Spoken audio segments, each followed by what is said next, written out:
tidak pernah sendiri. Amin. Pertolongan Tuhan pasti ada buat kita. Yes. Dan itu biar menjadi kesaksian di dalam roh kita. Dan kita banyak mendengarkan firman Tuhan, tapi biar firman itu menjadi kesaksian di dalam hidup kita. Amin. Dan malam ini saya rindu sekali untuk kita sharing sama-sama tentang, saya akan membagikan tentang bagaimana kita menjadi saksi Yesus yang benar. Saksi Yesus yang benar. Tidak berarti saja saksi Yesus, tapi yang benar. Karena orang yang menjadi saksi Yesus ini juga bisa ada yang tidak benar. Berdiri, berkata-kata, berjalan, berbuat, membawa nama Yesus. Tapi apakah di dalam kehidupannya ada kuasa yang dia pakai, yang dia sebut itu? Amin. Amin. Sebelumnya saya minta maaf, saya harus membawa kecemasan saya.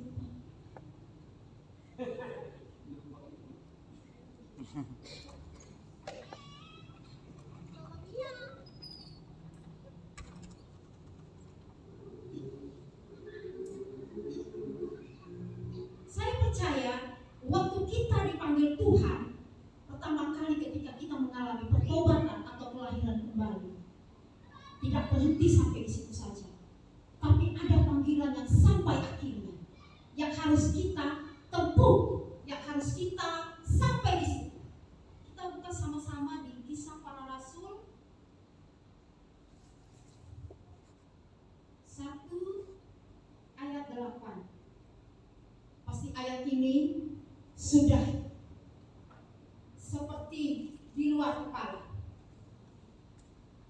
Tapi biar kita belajar, kita sama-sama membahasnya malam ini.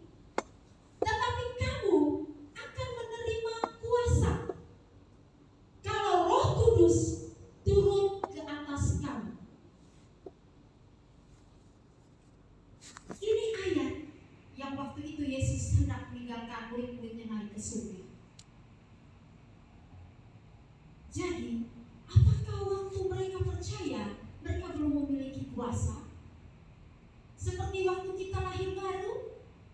Apakah waktu kita pertama kali menerima Yesus, percaya dalam hati, mengaku dengan mulut, ya Tuhan atas seluruh kehidupan saya, Dia juru selamat saya? Apakah waktu itu belum ada kuasa?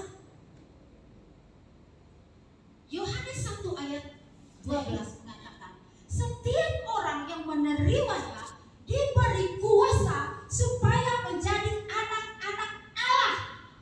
Di terjemahan bahasa Indonesia kita punya kosakata begitu terbatas. Kalau di terjemahan, saya tidak banyak belajar, tapi saya mengerti sedikit-sedikit Inggris.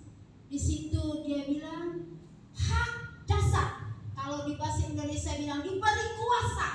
Di bahasa Inggris dia memberikan seperti hak-hak dasar, the right to be children of God.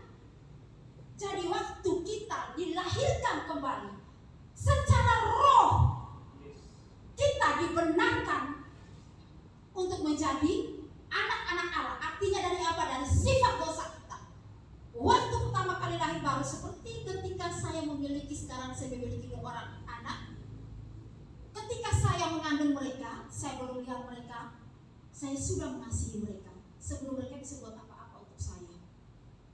Ketika saya melahirkan mereka, ketika mereka teriak pertama kali, saya mengasihi mereka bukan karena mereka sudah berbuat baik kepada saya, tapi karena mereka hadir dalam hidup saya sebagai anak saya. Itu yang terjadi ketika kita lahir baru. Dulu kita ada di dalam dosa, tetapi ketika kita memilih untuk percaya kepada Yesus, karena pertobatan itu membuat kita menjadi warga kerajaan Allah. Ya, kita sudah memiliki kuasa sebagai untuk menjadi anak-anak Allah. Tapi di sini Yesus katakan lagi, tetapi kamu akan menerima kuasa kalau Roh Kudus turun ke atas kamu. Ya, Jadi setelah orang lahir baru, dia harus mengalami tuntunan Roh Kudus. Untuk apa? Untuk menjadi saksinya Yesus. Dulu saya pernah kerja tidak sampai 1 tahun di pengadilan, jadi saya mengerti arti kata saksi sedikit. Tapi itu membuat saya semakin mengerti apa itu saksi. Saksi adalah bukan orang pintar. Memang ada saksi ahli. Saksi adalah seseorang yang mengalami sendiri suatu peristiwa. Mungkin dia bukan korban, ada saksi korban, tapi dia sebagai saksi yang mengalami suatu peristiwa. Matanya melihat, telinganya mendengar, dia ada di situ, dia tahu persis. Kalau mungkin kita pernah lewati yang waktu itu sangat-sangat seru, persidangan kasus Sambo, setiap hari saya ikut. Di situ saya semakin mengerti. Ada saksi yang memberatkan, ada saksi yang meringankan. Dan di sini dikatakan Yesus katakan agar murid-muridnya menjadi saksi Yesus. Dan di Injil lain dikatakan ayat ini diterjemahkan seperti ini. Pergilah, jadikanlah segala bangsa muridku. Baptislah mereka dalam nama Bapa, Anak, dan Roh Kudus. Dan banyak orang tanpa pengertian yang dalam sekedar pergi. Mau hidupnya siap atau tidak siap, mau hidupnya benar atau tidak benar, pergi memberitakan Injil. Lalu terjadilah seperti kasus anak-anak Skewa. Habis itu mereka dikeroyokin oleh kuasa kegelapan. Jadi apa yang terjadi? Melalui ayat ini ada panggilan yang begitu luar biasa, yang tajam, yang jelas untuk hidup kita, bahwa Tuhan mau kita yang sudah memilih Tuhan sebagai Tuhan dan Juru Selamat kita adalah orang-orang yang setiap hari harus mengalami sendiri siapa itu Yesus.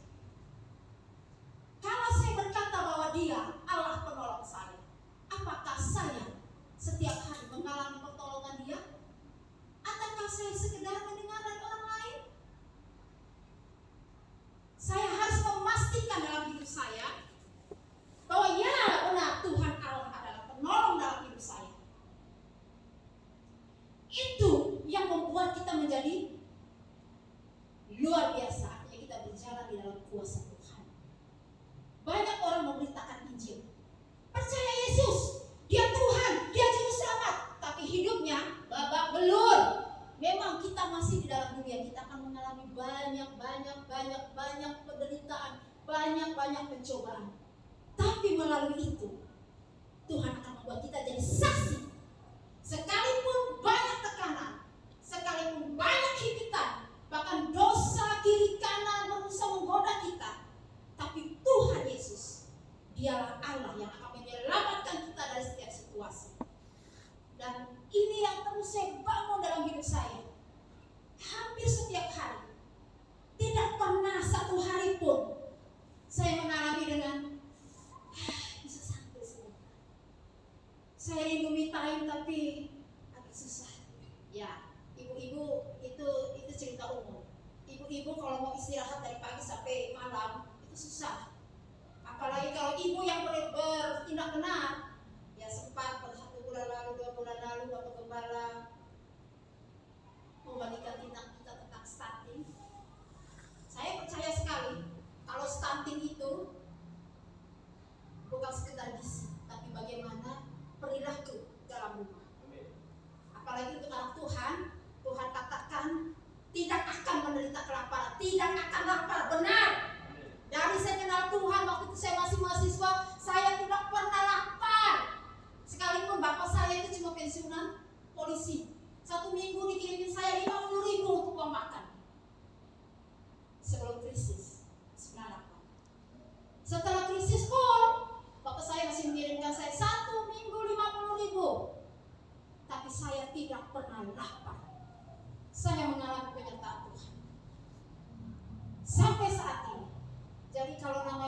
stunting di dalam gereja itu agak susah, kecuali pola perilaku kita, pandangan kita yang mengalami stunting. Kalau ibu-ibu bangun pagi, saya kadang-kadang saya tidak mengerti itu pengetahuan tentang itu HP, tidak terlalu mengerti karena saya tidak punya banyak waktu untuk pegang itu. Saya kadang-kadang lihat ibu-ibu online di jam 3.20 pagi. Luar biasa.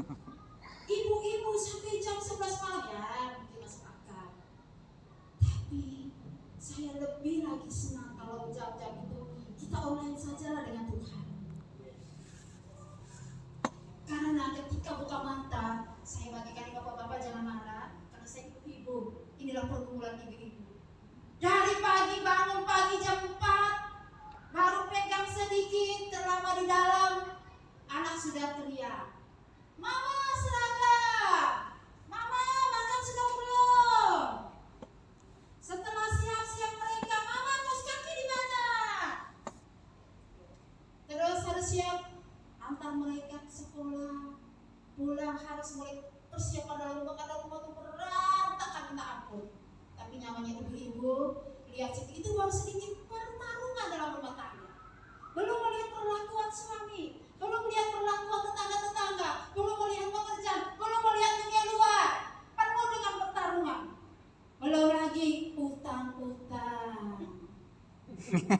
Apakah di sini semuanya bebas utang? Ada. Kalau tua itu tambah pertarungan.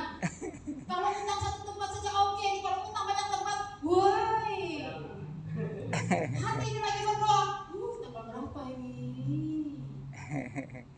Itulah pertarungan kita setiap hari. Tapi saya tidak tahu bapak-bapak pasti punya pergumulan lebih hebat lagi, karena dia ada di atas, dia kepala.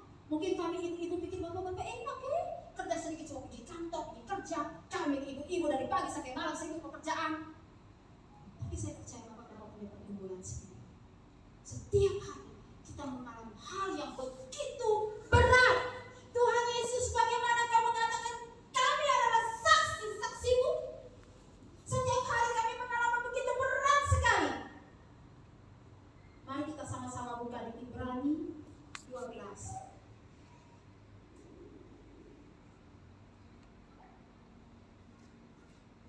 Ayat yang pertama.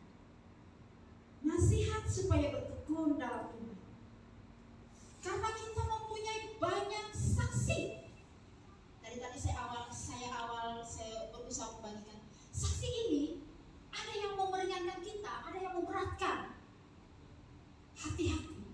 Di sekeliling kita banyak saksi yang kita tidak kenal. Kalau di alam roh kita sudah tahu, ada kuasa jahat, ada kuasa benar, ada setan, ada malaikat. Tapi pertarungan kita ini juga banyak yang darah dan daging nih. Manusia begitu banyak di keliling kita. Kita tidak tahu mana yang benar-benar berdiri untuk kita, mana yang setengah berdiri buat kita, setengah lagi tidak. Amin. Sebentar kita baik, ya baik. Betul. Sebentar kita kurang baik atau kita kurang sedikit, dia boleh balik menyerang kita. Tapi ada juga Tuhan kasih saksi-saksi yang benar-benar terus menolong kita. Baik tidak baik keadaan kita, mereka Tuhan tahu di sekeliling kita untuk menopang kita. Ya, Amen. yang ketiga itu biasanya di dekat-dekat kita. Amin. Amen. Jadi terakhir ini setan berusaha untuk menggoyahkan semua, termasuk orang-orang yang dekat dengan kita. Mulai ada perpecahan, hati-hati dengan gosip. Kalau ada orang datang kepada saya bilang begitu-begitu, itu orang bilang tentang kau begini-begini. Saya lihat dulu, ini orang saksi yang benar atau tidak. Kalau kau saksi yang tidak benar, saya berani bilang, kau berani? Saya panggil kau dan orang yang kau dengar itu, kita duduk sama-sama. Seharusnya kita lebih bijaksana. Tapi kalau kita mampu menyimpan dalam hati, sudahlah, saya mengampuni dia saja. Tidak usah diperpanjang. Kalau kita cukup punya kekuatan itu, mampu untuk mengukur itu tidak. Kita perlu hati-hati. Kita perlu bertekun.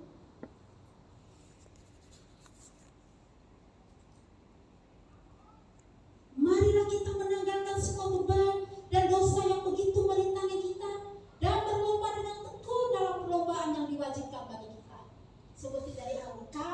saksiku. Itu wajib. Ini permintaan Yesus yang luar biasa. Kamulah saksiku. Artinya Yesus percaya kita mampu berdiri buat Dia. Tapi pertanyaannya, Tuhan, setiap hari saya mengalami pertarungan yang begitu berat. Apakah saya mampu? Ya, kita mampu. Dari awal, ketika lahir baru, kasih karunia itu yang membuat kita berselamat. Bahkan untuk punya iman, waktu Yesus mengetuk pintu hati kita, kau mau buka pintu untuk saya mau jadi Tuhan engkau. Kita bilang, iya saya mau Tuhan. Itu kasih karunia yang membuat iman ini tumbuh, yang membuat kita percaya kepada Yesus. Itu kasih karunia.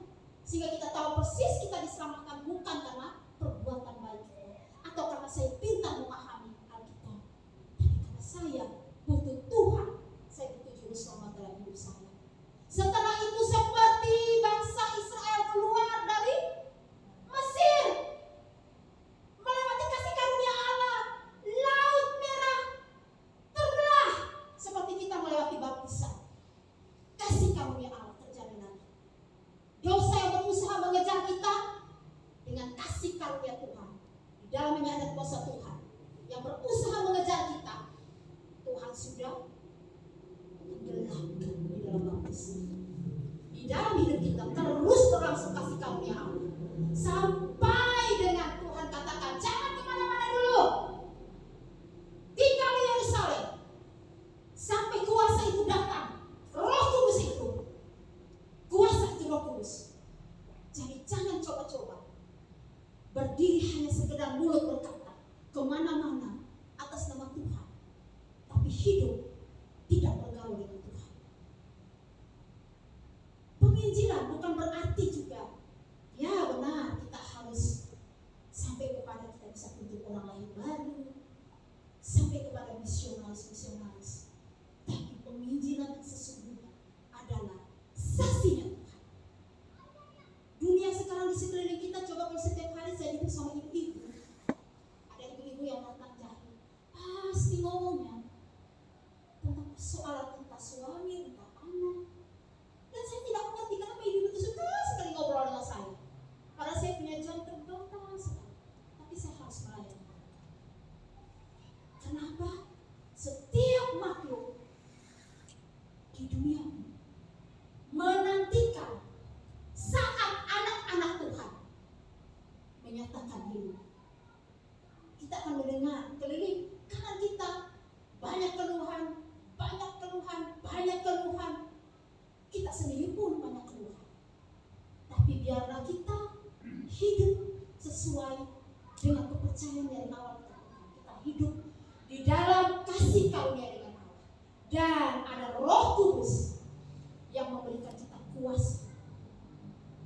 Roh Kudus itu yang memampukan kita. Roh Kudus itu yang membuat kita bisa. Roh Kudus itu yang bisa menghibur kita saat orang tidak ada yang mengerti kita. Saat tidak ada yang bisa memberikan kata-kata yang membangun. Dia penolong, dia penghibur. Ya, saya menghargai kehendak saudara-saudara kita yang lain, karena banyak juga yang tidak percaya atau tidak sepahaman tentang baptisan Roh Kudus. Itu hak setiap orang. Tapi buat saya percaya dengan baptisan Roh Kudus. Saya mengalaminya. Waktu itu saya baru lahir baru, saya tidak mengerti tentang doa. Saya tidak tahu berdoa, saya harus belajar berdoa. Baru kata-kata ya Bapa terima kasih. Suatu saat, satu malam, dan saya sebelum bertobat banyak setan-setan yang menguasai saya banyak mengalami pelepasan. Suatu malam saya kaget dan itu suasana kamar begitu mencekam. Siapa yang mau saya panggil? Pendeta di rumahnya, kakak-kakak rohani jauh. Saya sendiri. Apa yang terjadi? Saya tidak tahu berdoa apa. Saya tidak tahu setan apa. Saya cuma tahu takut saja. Dan apa yang terjadi? Sendiri mengalir. Saya berbahasa roh. Dan berbahasa roh sampai roh saya kuat. Roh saya dibangun. Roh saya berani. Dan di dalam nama Yesus, saya berani katakan, enyah kau setan. Dan saya berani untuk melepaskan ketakutan saya. Sampai dengan saat ini, setiap hari masalah, tekanan,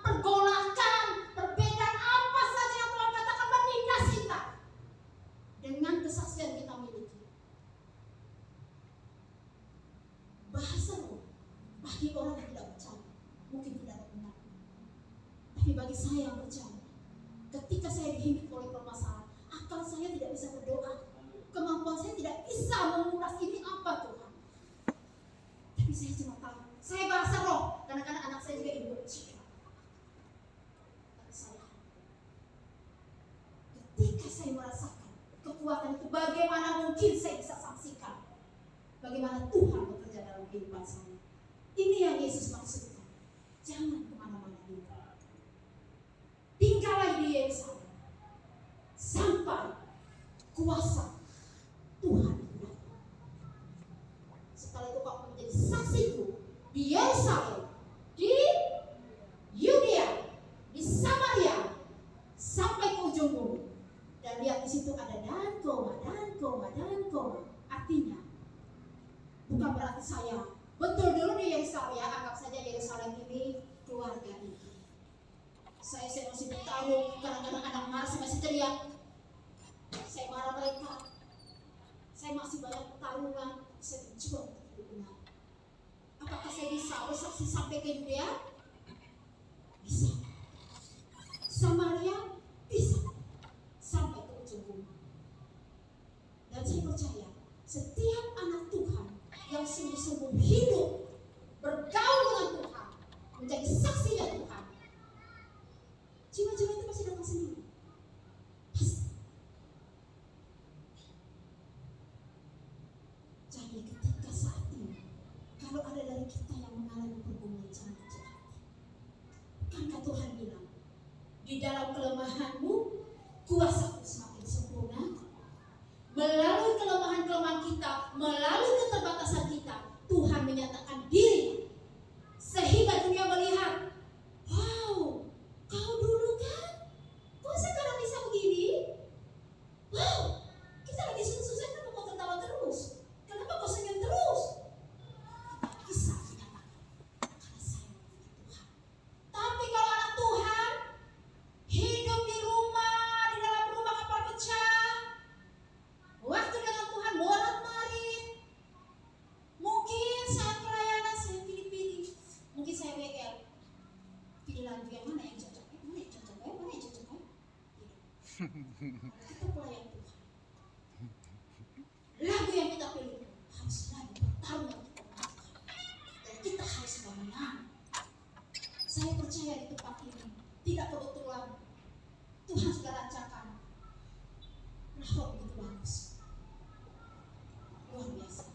Pasti banyak jiwa-jiwa yang harus datang pada kedatangan Tuhan.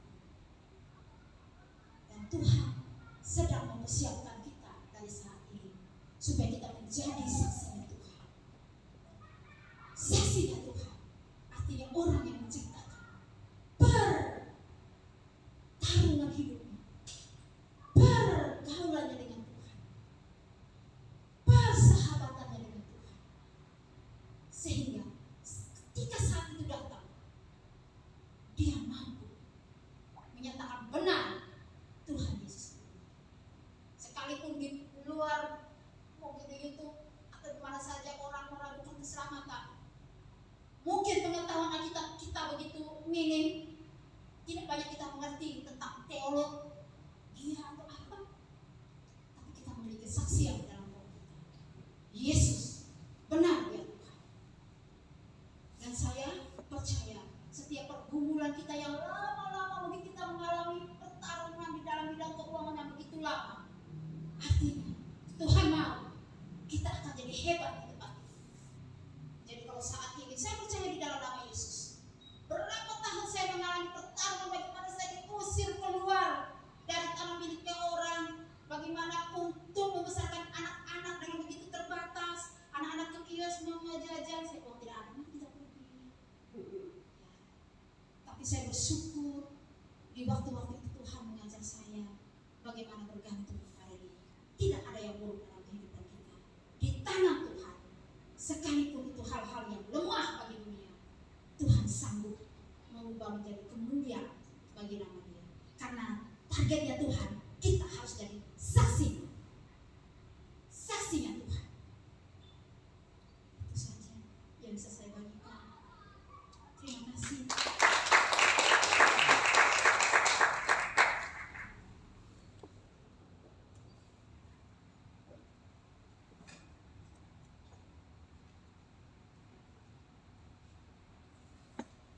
Terima kasih buat firman Tuhan malam ini, Ibu Reni. Saya menikmati sekali. Terima kasih. Saudara menikmati juga? Menikmati. Amin. Amin. Jujur saya menikmati. Yes. Meskipun saya agak terganggu dengan karena masalah di kantor, saya mesti keluar untuk mereka butuh pendapat saya di sana, saya keluar sebentar. Tapi dari situ masih saya tetap bisa nikmati. Firman Tuhan malam ini justru sangat indah sekali. Amin. Dan sangat bermakna kalau kita teristimewa yang merasa pelayan Tuhan. Yes. Membedakan antara baptisan Roh Kudus, pengurapan Roh Kudus dengan Roh Kudus yang ada di dalam kita waktu kita lahir baru. Itu dua hal yang berbeda. Amin. Yes. Saya kasih kita tadi sudah dijelaskan itu, tapi saya harus kasih transit. Amin. Waktu kita terima Yesus sebagai Tuhan dan Juru Selamat, Roh Kudus ada dalam kita. Amin. Yes. Itu yang dikatakan tadi hak dasar benar. Yes. Itu kata aslinya. Yes. Itu sama seperti ini ketika Roland, Gary, Joey lahir. Orang belum bisa apa-apa, tapi semua orang akan melihat itu anaknya Robin Messi. Kan begitu. Siapapun yang lihat mereka bukan lihat bayi, mereka tahu itu anaknya Robin Messi. Selesai. Amin. Apapun yang kalian berhadapan dengan anak-anak ini, itu ada keterkaitan dengan saya. Yes. Amin. Jadi ketika kita lahir baru, terima Yesus, Roh Kudus ada. Amin. Tapi kita butuh dibaptis dengan Roh Kudus. Kenapa? Untuk pelayanan. Amin. Itu pengurapan untuk pelayanan. Ya, setiap orang yang mau melayani Tuhan tanpa diurapi Roh Kudus, kau belajar malam ini. Yes. Malam ini powerful Yes. buat saya. Cara penyampaian sangat komunikatif. Terima kasih. Dengan waktu yang begitu singkat, tapi kami diperkaya malam. Terima kasih. Saya berharap saudara terima ini. Bukan cuma sekedar pengetahuan ya kadang-kadang, tapi saya dapat sesuatu yang keluar dari Roh itu sampai ke Roh. Jadi ketika kita terima itu, jangan lupa saya sudah sering kita pakai ini untuk cek. Tadi saya dapat sesuatu. Pelayan Tuhan yang kalau mau melayani perlu lakukan.